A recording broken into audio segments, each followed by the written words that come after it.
या युगामध्ये सर्वच उद्योजक आपल्या कंपनीची वेबसाईट बनवत असतात. वेबसाईट बनवताना ज्यांना वेबसाईट बनवण्याचं ज्ञान आहे अशा व्यक्तीकडून वेबसाईट बनवून घेतात. काही वेळानंतर हे उद्योजक नाराज होतात, कारण या वेबसाईट मधून त्यांना लीड मिळत नसतात, त्यांना व्यवसाय वाढत नसतो. आज या प्रश्नाची उत्तरं या व्हिडिओमध्ये आपण पाहणार आहोत. नमस्कार, मी ज्योतिराम सपकाळ, डिजिटल मार्केटिंगचं इत्थंभूत ज्ञान मराठीमध्ये देणारा नंबर 1 प्रशिक्षक. ज्यावेळी आपण वेबसाईट बनवण्याचा विचार करतो त्यापूर्वी माझी वेबसाईट काय करेल, माझ्या वेबसाईटचा उद्देश कोणता असेल हे पाहावं लागतं. तर वेबसाईट बनवण्यामागचा उद्देश हे 3 असतात. पहिला आहे ब्रँडिंग.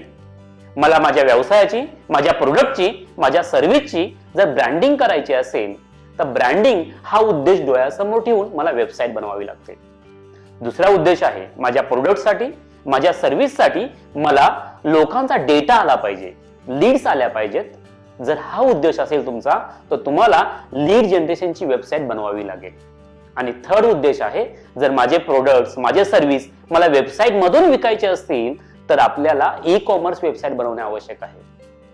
ब्रँडिंग, लीड जनरेशन आणि ई कॉमर्स ह्या तिन्ही ऑब्जेक्टचे 3 वेगवेगळ्या प्रकारच्या वेबसाईट बनतात.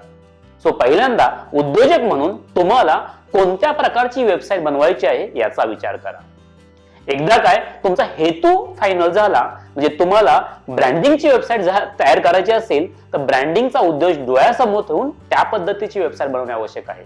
त्याच पद्धतीने लीड जनरेशन आणि ई कॉमर्स, तुम्हाला कोणती वेबसाईट आवश्यक आहे हे तुम्हाला समजलं असेल. Thank you so much. या व्हिडिओला लाईक करा, शेअर करा.